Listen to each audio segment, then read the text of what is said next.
From the Library of Congress in Washington, D.C.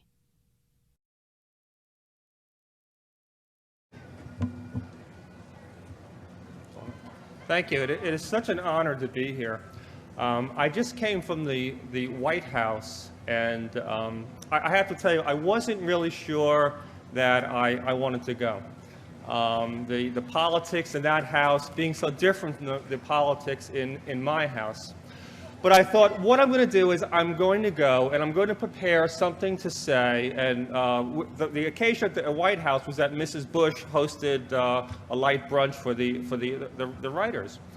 And so if I have a chance, I thought I would say something to her about how I felt. And it's a very fine line. I composed something that was to the point and very firm, but not so rude that would get me tossed out, because after all, I got to eat. And sure enough, we're walking out towards the end, and there is the First Lady in the hall, and she turns, and I said, "Hello, I'm William Alexander," and she takes my hand, draws me in, and says, "Oh, $64 tomato. I just loved your book." And I said, "Could I have a photograph?" So in my wife's camera, there's the most wonderful photo of Laura Bush and I. Her arm is around my waist. My arm is around her shoulder.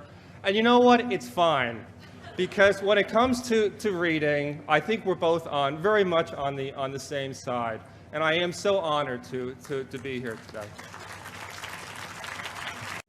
So I ended up spending a lot of time in the garden. And that gave me a lot of time to think. And so I started to write a book in my head while I was on my hands and knees yanking weeds. And not this book, by the way. The book I was writing was more of a how-to garden book. And I know just what the world needs is one more how-to garden book.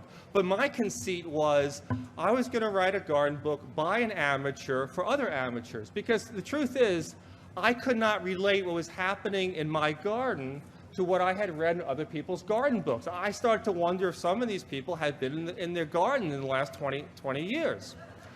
So one of the first chapters that I wrote about was about weeds. Because one thing that I learned very quickly is that gardening basically is weeding. In fact, I don't know why we call it gardening. We should call it weeding. That's how you spend 90% of your time. Oh, Bill, what's your hobby? I'm a weeder. Yeah, I go out, I weed. Once in a while, I get to eat something maybe, but mainly I'm a weeder. And one of the weeds that was driving me up the wall was a weed called purslane. Now, if you garden and you don't know purslane, you will. Purslane is the cockroach of the garden world. It grows in wet soil, it grows in dry soil. It grows in sun, it grows in shade. It'll send a deep taproot, it'll send a shallow taproot. It loves to wrap itself around your drip hoses. I tried everything to get purslane out of my garden.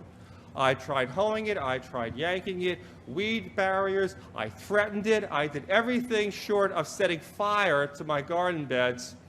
That I saved for the house and the meadow, but that's a different chapter. So imagine my surprise, ladies and gentlemen.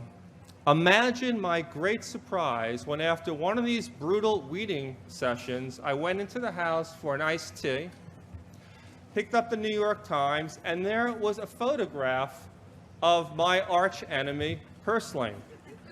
Not in the garden section, in the food section of the New York Times. Pray tell, what was purslane doing in the food section? It seems that Jean-Georges was drizzling a little olive oil on it and serving it up at $12 a plate. Furthermore, the article went on to state that the farmer, and here they named the next town where I live, the farmer in the next town had ripped out his corn and had replaced it with purslane because it was a more lucrative crop. No fooling, it's a weed. You don't have to fertilize it, you don't have to water it, you don't even have to reseed it after the first year. It's self-seeding. All you have to do is make sure you keep your front door closed so it doesn't come inside and set root right in your carpet. So, what was I to do with this? I did what gardeners do. I went out and worked in the garden a little more, try to calm down a bit. And while I was out there, a phrase kept running through my head, like just a repeating loop over and over again, and I couldn't get it out of my head. So I came back inside, and I got out my laptop, and I went to this chapter I had written on weeds. And I forget what the title of it was.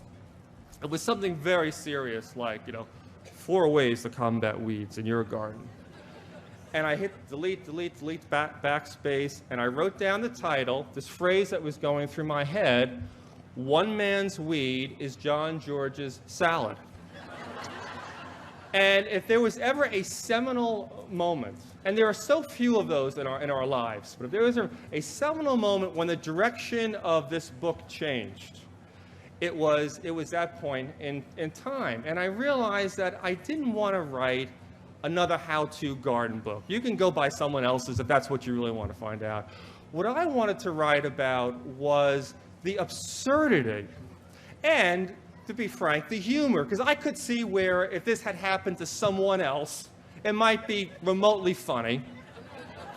I want to write about the absurdity and humor of gardening, not just of gardening, but of life, as played out, though, on the stage of my garden.